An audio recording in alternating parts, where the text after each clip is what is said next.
스님 토토 적중 내역입니다. 10월 달도 대박 나봅시다. 금일 북마케도니아 대 아르메니아 시작하겠습니다. 지난 경기에서는 엘마스가 분투했지만 결국 정교한 골 결정력에서 밀리고 말았다. 문제는 이 때문에 유로 본선 진출이 희박해지면서 선수단의 멘탈이 흔들릴 여지가 있다는 것. 이미 우크라이나와의 1차전 대역전패 이후 잉글랜드에게 7골을 허용하는 등 멘탈이 무너진 상황에서는 수비가 극도로 흔들리는 양상이 짙었다는 점이 우려스러울 것이다.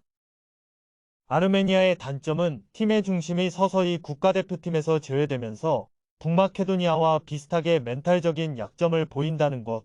다만 이번 경기는 친선 경기라서 부담이 크게 적을 것으로 보일 수 있을 것이다. 물론 아르메니아의 약점은 여전히 수비라는 면에서는 의문의 여지가 없는 상황. 친선 경기에서도 키프로스에게 2골을 내줄 정도였다. 두 팀이 멘탈적으로 흔들리면서 수비도 덩달아서 무너지는 경우가 많다는 것을 고려했다. 그나마 비중이 적은 친선 경기에서는 나름대로 아르메니아가 부담을 줄일 가능성이 있기는 하나 늘 불안한 수비 때문에 승리를 장담하기는 어렵다.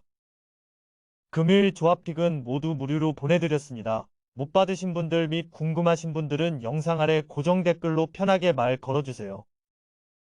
금일 말레이시아 대 타지키스탄 시작하겠습니다.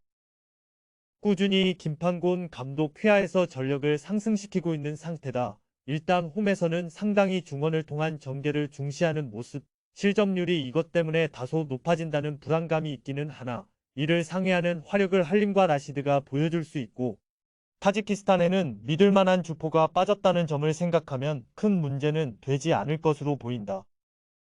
세그르트 감독이 부임 1년 만에 아시안컵 진출을 확정짓게 하면서 전력이 꽤나 올라온 상황으로 볼 수 있는 상황이다. 다만 이번 엔트리에는 주포인 드잘리노프가 빠지면서 말레이시아와의 전방 자원 비교에서는 밀린다고 보는 것이 옳을 듯. 그나마 실점을 억제하는 능력은 아주 좋다는 점은 고평가를 해볼 수 있을 것이다. 원정에서도 크게 지는 상황까지는 만들지 않을 듯.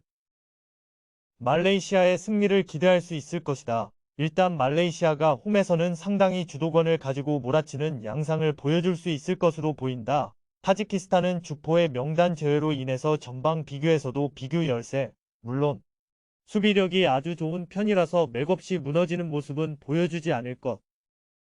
금일 조합픽은 모두 무료로 보내드렸습니다. 못 받으신 분들 및 궁금하신 분들은 영상 아래 고정 댓글로 편하게 말 걸어주세요. 금일 일본 대 튀니지 시작하겠습니다. 이번 경기는 일본이 선수비 마이너스 후역습이 아니라 자신들이 주도하는 양상에서도 잘할 수 있는지 검증하는 경기가 될 것. 다만 월드컵에서도 라인을 막 올리고 중원을 잘 쓰는 양상에서 잘하는 모습은 아니었다. 사실 일본도 노.9에 대한 고민이 없지는 않고 지난 경기에서는 전문 공격수가 아닌 미나미노가 원톱으로 나오기도 했다. 일단 튀니지의 수비력을 무시할 상황은 아닐 듯. 튀니지의 경우 카즈리의 은퇴로 인해서 공격진에서는 힘이 상당히 빠진 상황. 다만 월드컵에서도 3경기 1실점으로 뛰어났던 수비력을 바탕으로 일본을 꽤 괴롭힐 수 있을 것 같기는 하다.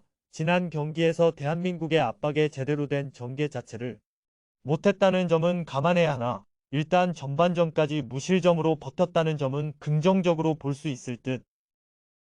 일본이 선수비 마이너스 후역습으로는 재미를 좀 보는 편이었으나 자신들이 주도하는 양상에서는 별로 화력이 기대만큼은 아니었다고 보는 편이 낫다. 튀니지도 공격력은 여전히 기대 이하지만 수비력만큼은 세계 최고 수준과 비비는 모습을 보여준 바 있다. 금일 조합픽은 모두 무료로 보내드렸습니다. 못 받으신 분들 및 궁금하신 분들은 영상 아래 고정 댓글로 편하게 말 걸어주세요. 금일 대한민국 대 베트남 시작하겠습니다. 지난 경기에서 4-0으로 이기면서 나름대로 희망을 보았다. 하지만 이강인의 인터뷰에서 클린스만이 한 전술적 지시는 없던 것으로 드러난 만큼 선수들의 개인 기량으로 어떻게든 이긴 매치라고 보는 것이 나을 것. 베트남의 극단적인 수비를 확실하게 뚫을 만한 세부 전술은 기대하기 힘들다. 그래도 손흥민도 이번 경기에서는 나올 수 있는 만큼 어떻게든 골을 우겨 넣을 수 있는 상황은 될 것. 트루시에후에서의 베트남은 완벽히 하락세. 박항서 감독 시절에는 중국의 발목을 부여잡기라도 했는데 지난 경기에서는 0-2로 무력한 모습을 보여주기도 했다. 물론 대한민국을 상대로 500을 가동하면서 상대를 괴롭힐 것으로 보이는데 피지컬과 개인 기량에서 약점이 뚜렷해서 결국 승리를 가져오는 대회는 한계가 있을 것으로 보는 편이 낫다. 대한민국의 승리를 기대해본다. 물론 상대를 확실하게 제압할 수 있을 만한 세부 전술은 기대하기 어려운 것이 사실. 그래도 피지컬과 개인 기량에서 앞서는 것을 이용해서 골을 어떻게든 우겨넣고 승리하는 것까지는 기대할 수 있을 것으로 보인다. 트루시의 체제의 베트남이 꽤 하락세이기도 하다. 금요일 조합픽은 모두 무료로 보내드렸습니다. 못 받으신 분들 및 궁금하신 분들은 영상 아래 고정 댓글로 편하게 말 걸어주세요.